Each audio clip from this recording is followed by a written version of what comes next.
and welcome to video number 50 of my 52 videos this year.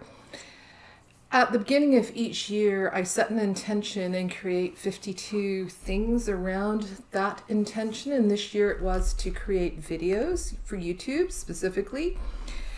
And I have 2 more to make over the next couple of weeks, and I have those planned, and I'm pretty sure that they will be done. And I've been thinking about what I'm going to do for my 52 things in 2022. And this year, near the beginning of the year, I came up with this phrase to guide myself for this year, and that was stick to the knitting. And as it turns out, my plan for 2022 very much relates to that. This year it was my intent to figuratively stick to the knitting, and that meant sticking to my own plans. But next year I'm quite literally going to be knitting for the year. It all started out with this book here, Woolen Magic. I've had this on my bookshelf since sometime in the last century. It's full of just the most beautiful projects. And it's funny, when I pulled this off my bookshelf, I immediately remembered that I bought this in Victoria, and I thought to myself, I bought this at the bookstore in Market Square. And funnily enough, there's a bookmark inside the book that is from the bookstore in Market Square. And this picture here, I just love this. I absolutely am in love with this. But way back when I got this book, I really fell in love with this coat here, and I wanted to make this coat. So I made a swatch, and this is pretty much as far as I got. This is the swatch that I made. And I decided at the time that it would take way too long to make a coat. The style of knitting is called freeform or freestyle knitting. And the idea is, instead of the normal way of creating a knitted garment, which is row by row, you kind of set off in all kinds of crazy directions. But I decided that I could do this over the course of a year. And I've been thinking about how I might want to do this, and I came up with this idea that I would knit these kinds of shapes. Are called scumbles. That I would knit one scumble each week for the entire year and end up with 52. I actually have more than 52 because I have these 2 that I've already made. I also have these other pieces, and I've got quite a few of them, turned up in my mail slot at work one day because somebody thought that I would know what to do with these little treasures. And I think they're going to make their way into my project for next year. I've also got these sweet little flowers that somebody made and didn't want and gave them to me. So my plan is to make 52 scumbles, and hopefully I will have enough cloth to make myself a beautiful coat like this one. And then I started thinking, which is always a bad idea, and things got complicated when I found all these index cards that had been cut into half, and I thought, well, why not make them into prompts? So I started making prompt cards. And then I decided, because I was still thinking, that I don't know if I want to make those scumbles with prompt cards. Maybe I want to just let it be whatever it is. So then I came to part B of this project, because yes, there are in fact two parts.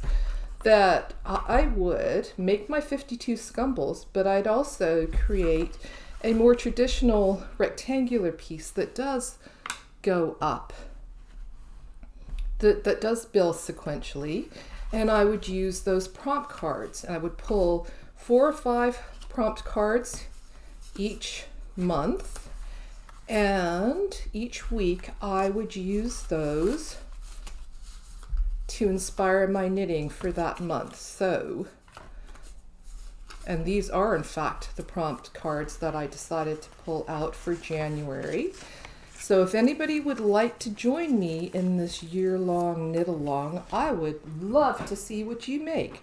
So for January, I'm going to use these 4 prompts: white, 1, cast on, and knit purl. And this piece here is going to be my first piece. So you can see that I've used white yarn. I've used knit and purl stitches, stockinette stitch, and this little square here, which is my 1, is a reverse stockinette. And now one thing that you'll also notice in these prompt cards is that they have other colors and images and shapes on them. So although this one says 1, it's got these 2 blobs here, and this one has 4 stripes, and they've got other colors. So definitely sort of a green, pink, purple theme going on. So any or all of those could also be used as prompts over the course of the month. And so this little block that I've got here in the middle, it's 4 stitches wide, and it's 6 rows long. So 2 plus 4 equals 6. And that's a bit of rationalization after the fact, I have to admit. So, but I'm still using these prompts. And then the next week, so this, I'm calling this my first week, week 1.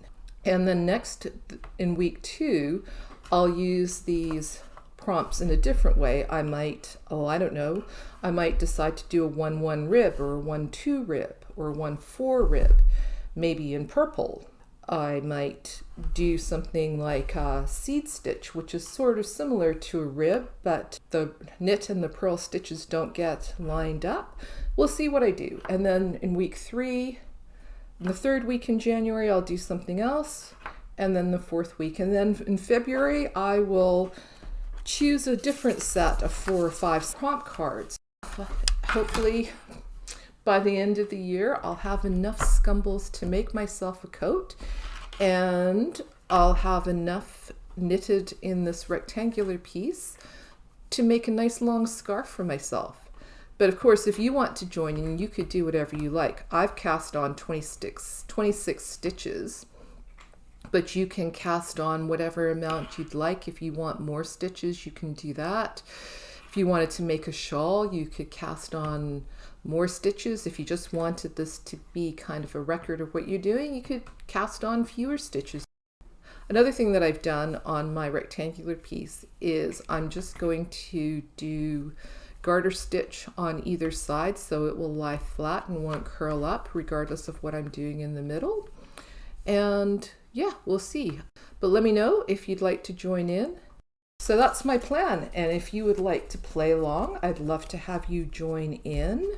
My plan is to make 1 video each month, which will introduce the prompt cards, so they'll probably come out at the end of each month for the next month. So I'll introduce the prompts.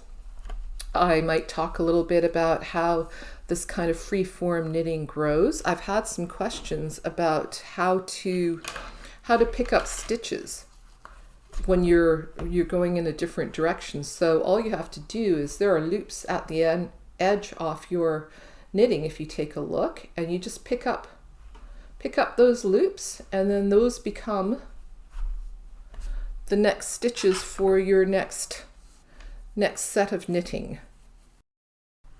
So then I made a slip knot, made a little loop there, and then I'll just start knitting those stitches, because that's the thing about freeform knitting. It's very much like the sari weaving that I do. There really aren't any rules. You can do whatever you want. If you'd like to join in, I don't know, over the next couple of weeks, I'll figure out how that makes sense. Maybe we'll have a Facebook group where people can post what they want. We'll have a hashtag, so if people are more of an Instagram type person. And I'm thinking of starting a monthly make-along where I'll send out Zoom invitations to people, and we'll just sort of gather together and hang out, probably on a Friday night near the end of the month. And I think I'll have that open to people to do whatever they want. There won't be any instruction. It'll just be a hangout kind of thing. And I'm still working out how that will work, and it might be that there'll be a small fee, like a small subscription fee through my Ko-fi account to access that. Like, I'm thinking like $3 or something like that. I don't want it to be onerous for anybody. And We'll just hang out on a Friday night once a month and work on our knitting or take 10 envelopes or whatever other project you might be thinking of. So if you were going to start a project like this that you were going to do over the year, what do you think you might like to knit?